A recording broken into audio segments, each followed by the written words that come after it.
ബേപ്പൂരിൽ ഐക്യ ജനാധിപത്യ മുന്നണി നിർത്തുന്ന ഏത് സ്ഥാനാർത്ഥിയായാലും ജയിക്കും. ഞാൻ എപ്പോഴും വിശ്വാസം അർപ്പിക്കുന്ന ഈ ചുറ്റുനിൽക്കുന്ന പാവപ്പെട്ട മനുഷ്യരുടെ ഇടയിൽ, നമ്മൾ പാവപ്പെട്ട മനുഷ്യന്മാരുടെ ഇടയിലാണ് ജീവിച്ചത്. മനുഷ്യന്റെ നിത്യജീവിത പ്രശ്നങ്ങൾ, സൗകര്യമുള്ളതും ബാക്കിയുള്ളതും മലയാളിമാരും ആ കാറ് കയറി പോലും അവിടെ പോയി ബിരിയാണി നിനക്ക് എല്ലാവർക്കും കഴിയും. അതുണ്ടായിക്കോട്ടെ, ഞാൻ അതിന് എതിരൊന്നുമല്ല. പക്ഷെ ആ കൂട്ടത്തിൽ ഈ പാവപ്പെട്ട മനുഷ്യന്മാരുടെ നിത്യജീവിത പ്രശ്നങ്ങൾ കൂടി കാണാനുള്ള മനസ്സ്, കാണിക്കാനുള്ള ഉത്തരവാദിത്വം എല്ലാ ജനപ്രതിനിധികൾക്കുണ്ട്.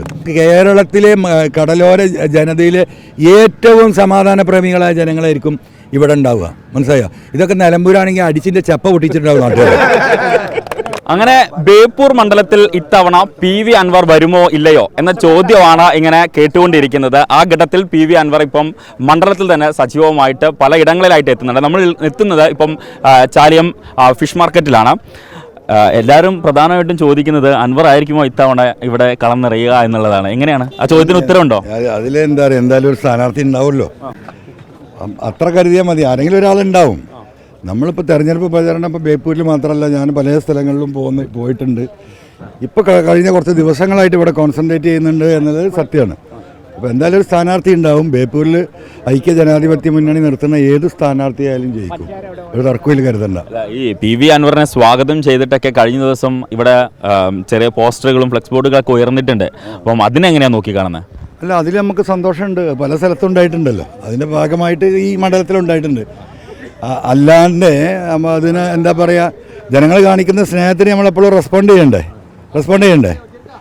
ആ നിലക്ക് സ്വാഭാവികമായിട്ടും അവർ ഇവിടെ വരണം, അൻവർക്ക് അങ്ങനത്തൊക്കെ ഒന്ന് കാണണം, ഞങ്ങളുടെ അവസ്ഥ ഇതാണ് എന്ന് പറയുമ്പോൾ, അപ്പോൾ സത്യത്തിൽ ഒരു ദിവസത്തിന് വന്നതാ, പിന്നെ ഇവിടുന്ന് പോകാൻ പറ്റിയിട്ടില്ല. അതാണ് വസ്തുത.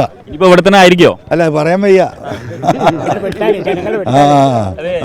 ഇവിടെ ഇപ്പം ഈ മണ്ഡലത്തിലെ MLA P. മുഹമ്മദ് റിയാസാണ്. അപ്പം അദ്ദേഹം ഇവിടെ മത്സരത്തിന് വീണ്ടും വരും എന്നുള്ള സൂചനകളാണ് ലഭിക്കുന്നത്. ഒപ്പം തന്നെ അൻവർ കോംബോ, PV അൻവർ മുഹമ്മദ് റിയാസ്, ആ കോംബോയാണ് എല്ലാവരും നോക്കി നിൽക്കുന്നത്. രാഷ്ട്രീയ കേരളത്തിൽ ഏറ്റവും വലിയ ചൂടേറിയിട്ടുള്ളൊരു മത്സരമായിരിക്കും ഇവിടെ നടക്കാൻ പോകുക. അങ്ങനെയാണെങ്കിൽ എങ്ങനെയാണ് ഈ മുഹമ്മദ് റിയാസിനെ നോക്കിക്കാണുന്നത് ഇവിടുത്തെ ഒരു MLA എന്നും കൂടി നിലയ്ക്ക്? അല്ല, MLA എന്ന നിലയ്ക്ക് അദ്ദേഹം സമ്പൂർണ്ണ പരാജയമാണെന്നുള്ളത് ഈ വട്ട ചാലിയം ഈ ഫിഷ് മാർക്കറ്റിൻ്റെ ഭൂമിയിലേക്ക് നോക്കിയാൽ നമുക്ക് മനസ്സിലാവുമല്ലോ. ഇവിടെ ഈ കണ്ടു കാണപ്പെട്ട ആളുകൾ മുഴുവൻ നിങ്ങൾ പ്രതികരിച്ചത് കണ്ടു. അതിൽ CIT തൊഴിലാളികളുണ്ട്, കമ്മ്യൂണിസ്റ്റുകാരുണ്ട്, ഇടതുപക്ഷ എന്താ പറയുക സഹയാത്രികരുണ്ട്, UDF ഒക്കെ ഉണ്ട്. എല്ലാവരും ഒരേ ശബ്ദത്തിൽ പറയുന്നത് ഇവിടുത്തെ ഈ പറയപ്പെടുന്ന എന്താ പറയുക പിന്നോക്കാവസ്ഥയാണ്. അപ്പം മനുഷ്യൻ്റെ നിത്യജീവിതവുമായി ബന്ധപ്പെട്ട വിഷയങ്ങളാണ് ഒരു പൊതുപ്രവർത്തകൻ ആദ്യം തീർക്കേണ്ടത്. അതിലേക്കൊന്നും പോയിട്ടില്ല. ആശുപത്രിയുടെ കാര്യം എടുക്കാൻ ഒരു ഗവൺമെൻറ് കോളേജ് ഇല്ലാത്ത മണ്ഡലം നിങ്ങൾ ആലോചിച്ച് നോക്കൂ. ഈ ആയിരക്കണക്കിന് മത്സ്യത്തൊഴിലാളികൾ ഈ കഷ്ടപ്പെട്ട് വട്ടിക്ക് വാങ്ങിയ പൈസ കൊണ്ട് കുട്ടികളെ പഠിപ്പിക്കേണ്ട ഗതികേടുള്ള മണ്ഡലത്തിൻ്റെ പേര് ബേപ്പൂരാണ്. ചില്ലറ കാര്യമാണോ? ആശുപത്രികൾ മുഖ്യമന്ത്രി ഉദ്ഘാടനം ചെയ്തു എന്ന് പറയുന്ന ഒരു കെട്ടിടം ഈ പറയുന്ന 6 മാസമായി നോക്കുകുത്തിയായി നിൽക്കുകയാണ്. ഒരു ഡോക്ടറെ വെക്കാൻ വേണ്ടിയില്ല, ഒരു കട്ടിൽ വാങ്ങിയിടാൻ പറ്റിയിട്ടില്ല. അപ്പോൾ ഈ ആരോഗ്യരംഗത്ത്, തൊഴിൽ രംഗമാണ് ഇപ്പോൾ നമ്മൾ നിൽക്കുന്ന ഈ ചാലിയം. എന്ത് മാറ്റം! ഒരുപാട് ഫാക്ടറികൾ പൂട്ടിപ്പോയി, സംവിധാനങ്ങളൊക്കെ ഉണ്ടായി. പിന്നെ ഇപ്പോൾ മുഹമ്മദ് റിയാസ് ഇവിടെ മത്സരിക്കുന്നുണ്ടോ എന്താകുമെന്നില്ല എനിക്കറിയില്ല. അപ്പോൾ ജനങ്ങൾ പറയുന്നത് വേറെയാണ് ചർച്ച നടക്കുന്നത്. അദ്ദേഹം ഇവിടുന്ന് മാറുകയാണ്, മറ്റു സ്ഥലങ്ങളിലേക്ക് പോവുകയാണെന്ന് ജനങ്ങൾ പറയണ്ടേ, എനിക്കറിയില്ല. അത് അദ്ദേഹത്തിൻ്റെ ഇഷ്ടമാണ്. മാറോ? അല്ല, പറയാൻ വയ്യ. മാറുവാണെങ്കിൽ അതിൻ്റെ സൂചന എന്താ? അല്ല, അതിപ്പോൾ എന്താ പറയുക, മാറിക്കഴിഞ്ഞാൽ തോറ്റോടി എന്നൊരു വർത്തമാനം, ഒളിച്ചോടി എന്നുള്ള വർത്തമാനം ഉണ്ടാകും എന്നതാണല്ലോ അതിലെ പ്രശ്നം.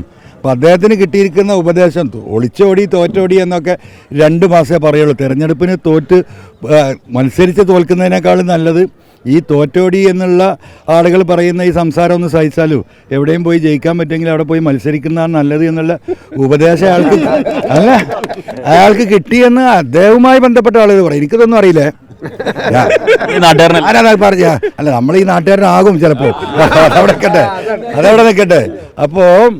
അപ്പോൾ ഇത് ഞാൻ പറഞ്ഞ അഭിപ്രായമല്ല. ഇങ്ങനെ ഈ കര ന്യൂസ് ഇങ്ങനെയാണ്. ഇവിടുന്ന് തോറ്റോടി എന്ന് പറഞ്ഞ് തോൽക്കുന്നതിനേക്കാളും നല്ലത് എവിടെയെങ്കിലും പോയിട്ട് ഇവിടുന്ന് തോറ്റോടിയിൽ അവിടെ ജയിക്കുക എന്നില്ല. അത് അദ്ദേഹത്തിന് തീരുമാനിക്കാം. അതായത് അതിനൊക്കെ ബുദ്ധിയുണ്ടല്ലോ. അപ്പോൾ അൻവർ ഭയങ്കര കോൺഫിഡൻ്റ് ആണ്. എന്നും കോൺഫിഡൻ്റ് ആണ്, എനിക്കറിയില്ലേ, എല്ലാ കാര്യത്തിലും കോൺഫിഡൻ്റ് ആണ്. ഞാൻ എപ്പോഴും വിശ്വാസം അർപ്പിക്കുന്ന ഈ ചുറ്റും നിൽക്കുന്ന പാവപ്പെട്ട മനുഷ്യരുടെ ഇടയിൽ, നമ്മൾ പാവപ്പെട്ട മനുഷ്യന്മാരുടെ ഇടയിലാണ് ജീവിച്ചത്. അവിടെ നിലമ്പൂർ നിങ്ങൾക്കറിയാം ഏറ്റവും കൂടുതൽ വിഷയമുള്ള 70% ഫോറസ്റ്റും പ്രശ്നങ്ങളും പ്രതിസന്ധികളും വനനിയമങ്ങളെ കൊണ്ട് മനുഷ്യൻ ജീവിതത്തിൻ്റെ വഴിമുട്ടി നിൽക്കുന്ന പ്രദേശം. അതേപോലെയാണ് കടലോരവും. ഞാൻ എപ്പോഴും നിയമസഭയിൽ മലയോരത്തിനെ കുറിച്ച് പറയുമ്പോൾ കടലോരത്തിനെ കുറിച്ച് പറഞ്ഞു. ഈ CRZ നിയമങ്ങളും മത്സ്യത്തൊഴിലാളികളും അവരുടെ ജീവിത പ്രശ്നങ്ങളും ഒരിക്കലും എന്താ പറയുക ഒരാളും ഏറ്റെടുത്തിട്ടില്ല. അത് പരിഹരിക്കപ്പെടരുത്. ഇവർ കാലാകാലം ഈ അവസ്ഥയിൽ ഈ മീൻകൊട്ടയും ചുമന്നിങ്ങനെ നടന്ന് പട്ടിണിയും പായരുമായിട്ട് സർക്കാരിൻ്റെ അടുത്ത് എന്തെങ്കിലും കിട്ടട്ടെ എന്ന് വെച്ചിട്ട് ഈ പറയപ്പെടുന്ന ആളുകളുടെ അങ്ങനെ പിന്നാലെ നടക്കുന്ന ഒരു പാവപ്പെട്ട അടിമ സമൂഹമായിട്ട് ഈ തൊഴിലാളികളെ നിലനിർത്തണമെന്ന് ആഗ്രഹിക്കുന്ന ചില രാഷ്ട്രീയക്കാർ ഈ നാട്ടിലുണ്ട്. അതിൻ്റെ പരിണിത ഫലമാണ് ഇവിടെ ഒരു കോൺക്രീറ്റ് പോലും ഇടാൻ ഇവർ തയ്യാറാവാത്തത്. മനസ്സിലായോ? ഒന്ന് കോൺക്രീറ്റ് ഇടണേ, ഒന്ന് സഹായിക്കണേ, ഒരു കുട്ടിക്കൊരു അഡ്മിഷൻ വേണേ, ആശുപത്രിയിലൊന്ന് സഹായിക്കണേ എന്ന് പറയുന്ന ഗതികേടുണ്ടല്ലോ. ഇവിടെ ഇവർക്ക് ആശുപത്രി, കടലോര ജനതയ്ക്ക് ഇവിടെ ആശുപത്രി നിർമ്മിക്കണം. ഇവിടെ എന്താ ഒരു മറൈൻ കോളേജ് വന്നാൽ നിലമ്പൂരൊക്കെ നമ്മൾ അനുഭവിച്ച പ്രശ്നം, 1 സെൻറ്റ് ഭൂമി നമുക്കില്ല സർക്കാരിൻ്റെത്. ഇവിടെ എത്ര ഭൂമി? ഇവിടെ തന്നെ ഉണ്ട് 45 കിലോ നിർദ്ദേശ പദ്ധതി. അപ്പുറത്തേക്ക് പോയാൽ 25 കിലോ അവിടെ ഇളമരം കരിയുമ അവിടെ എക്വയർ ചെയ്ത് ഇട്ടതുണ്ട്. 8-4 75 ഏക്കർ സ്ഥലം വേറെ കിൻഫ്രക്ക് എക്വയർ. ഈ ഭൂമികളൊക്കെ ഇവിടെ ഉണ്ടാകും. ഭൂമി ഉണ്ടെങ്കിൽ ഒരു മണ്ഡലത്തിൽ വികസനം നടത്താൻ ഫണ്ട് കിട്ടാൻ ഒരുപാട് മാർഗങ്ങളുണ്ട്. സാധാരണ എന്ത് വലിയ പ്രൊജക്റ്റ് വരുമ്പോഴും ആവശ്യമായ ഭൂമി ആ തദ്ദേശ സ്വയംഭരണ സ്ഥാപനം ഉണ്ടാക്കി കൊടുക്കണം. ഇവിടെ പ്രശ്നമില്ല. ഇവിടെ എത്ര കോളേജ് വേണമെങ്കിലും ഉണ്ടാക്കാം, ഇവിടെ എത്ര ഇൻഡസ്ട്രി വേണമെങ്കിലും ഉണ്ടാക്കാം. ഇവർ പഠിക്കേണ്ട ഇപ്പോൾ ഈ പറയുന്ന ഈ കുട്ടികൾക്ക് പഠിക്കാനുണ്ടായിരുന്ന മുമ്പുണ്ടായിരുന്ന സർക്കാർ കൊടുത്തിരുന്ന സഹായങ്ങൾ 3 കൊല്ലമായി ഒരു സ്കോളർഷിപ്പ് ഇവർക്ക് കൊടുക്കുന്നില്ല. എന്താ മന്ത്രി ഇടപെടാത്തത്? അപ്പോൾ ഇതിലാണ് ഇടപെടേണ്ടത്. മനുഷ്യൻ്റെ നിത്യജീവിത പ്രശ്നങ്ങൾ. സൗകര്യമുള്ളതും ബാക്കിയുള്ളതും മലയാളിമാരും ആ കാറ് കയറിപ്പോലും അവിടെ പോയി ബിരിയാണി നാനൊക്കെ എല്ലാവർക്കും കഴിയും.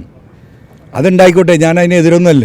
പക്ഷേ ആ കൂട്ടത്തിൽ ഈ പാവപ്പെട്ട മനുഷ്യന്മാരുടെ നിത്യജീവിത പ്രശ്നങ്ങൾ കൂടി കാണാനുള്ള മനസ്സ് കാണിക്കാനുള്ള ഉത്തരവാദിത്വം എല്ലാ ജനപ്രതിനിധികൾക്കുണ്ട്. ഞാൻ ഒറ്റ കാര്യം പറയാം. ഇവിടെ ഈ ചാലിയത്തെ ഈ ഫിഷ് ലാൻഡിംഗ് ബോട്ട് ഈ അവസ്ഥ, ഞാൻ പറയുന്നത് കേരളത്തിലെ കടലോര ജനതയിലെ ഏറ്റവും സമാധാന പ്രേമികളായ ജനങ്ങളായിരിക്കും ഇവിടെ ഉണ്ടാവുക. മനസ്സിലായോ? ഇതൊക്കെ നിലമ്പൂരാണെങ്കിൽ അടിച്ചിൻ്റെ ചപ്പ പൊട്ടിച്ചിട്ടുണ്ടാവും നാട്ടുകാർ. മനസ്സിലായില്ലേ? അവസാനമായിട്ട് ഒറ്റ ചോദ്യം കൂടി, എത്ര ഭൂരിപക്ഷത്തിന് ജയിക്കും ഇവിടെ? അല്ല, അതൊക്കെ നമുക്ക് പഠിച്ചു. എന്തായാലും അപ്പോൾ PV അൻവറാണ് നമുക്കൊപ്പം ചേർന്നത്. എന്തായാലും ഇവിടെ ആരായിരിക്കും സ്ഥാനാർത്ഥി എന്ന കാര്യത്തിൽ പുള്ളി ഇപ്പോഴും ഒരു പിടി വന്നിട്ടില്ല. പക്ഷേ എന്തായാലും ഈ നാട്ടുകാരനാകും എന്ന കാര്യം അദ്ദേഹം ഉറപ്പ് നൽകിയിട്ടുണ്ട്.